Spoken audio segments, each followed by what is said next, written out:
BRS working president KTR విడుదల చేసిన శ్వేతపత్రాలపై సినీ నటుడు నిర్మాత బండ్ల గణేష్ ఘాటు విమర్శలు చేశారు.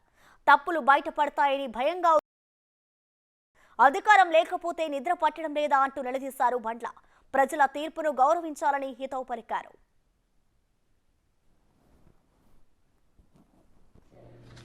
పవర్ లేని వాళ్ళు పవర్ ప్రజెంటేషన్ ఎందుకు సార్?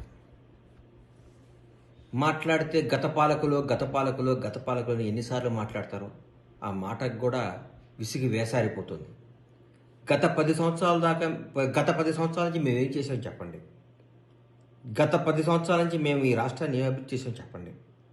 మేం చెప్తాం గత 10 సంవత్సరాల నుంచి మీరు ఏం దోసుకున్నారో, మీరు ఆర్థికంగా ఏ స్థాయి నుంచి ఏ స్థాయికి వచ్చారో, మీరు ఆర్థికంగా ఎక్కడి నుంచి ఎక్కడ ఉన్నారో, మీ నాయకులు కానీ మీరు కానీ మీ జీవన విధానం ఎంత మారిపోయిందో, తెలంగాణ ప్రజలు ఎంత వెనకబడ్డారో, మీరు ఎంత ముందుకు పోయారో మేము చెప్తాం. చెప్పాం కాబట్టి జనం నమ్మారు, కాబట్టి నిజాన్ని తీసుకున్నారు, కాబట్టి మాకు అధికారం చేపట్టారు.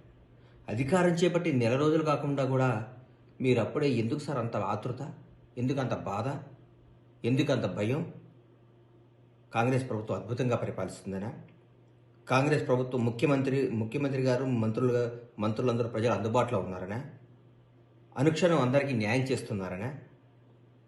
ప్రజలందరూ సుఖ సంతోషాలతో కళకళలాడుతున్నారనా? ఎందుకు మళ్ళీ లేనిపోయిన మీ ఎన్ని? ఆగండి, వెయిట్ చేయండి, టైం ఇవ్వండి, అద్భుతంగా చేస్తాం. 20 గంటల పనిచేసే ప్రభుత్వం వచ్చింది రోజుకి. అందుబాటులో ఉండే ముఖ్యమంత్రి గారు వచ్చారు, ప్రజల మనసులో ఉండే మంత్రులు వచ్చారు. రాష్ట్రం ఎక్కడికో నుంచో ఎక్కడికో దూసుకుపోవడానికి సంసిద్ధంగా ఉంది. మాట్లాడితే గత పాలకులు బాగాలేదనో బాగుందనో, ఫస్ట్ టైం మీకు 61 సీటు, తర్వాత ఇస్తే మీరు దాని జనాన్ని గుంజుకొని పెంచుకున్నారు. ఇంకెన్నిసార్లు చేస్తారు? ఇది ఎట్లా చేస్తారు?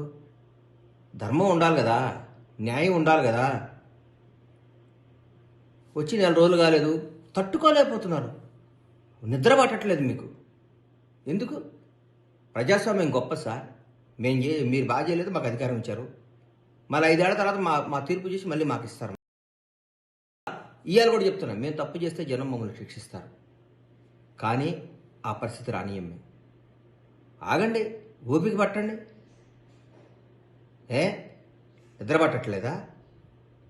భయంగా ఉందా మేము చేసిన తప్పులు బయటకు వస్తాయని? ప్రజాస్వామ్యం గొప్పది, ప్రజలు గొప్పవాళ్ళు, న్యాయం గొప్పది, న్యాయ వ్యవస్థ గొప్పది, అందరూ గొప్పవాళ్లే.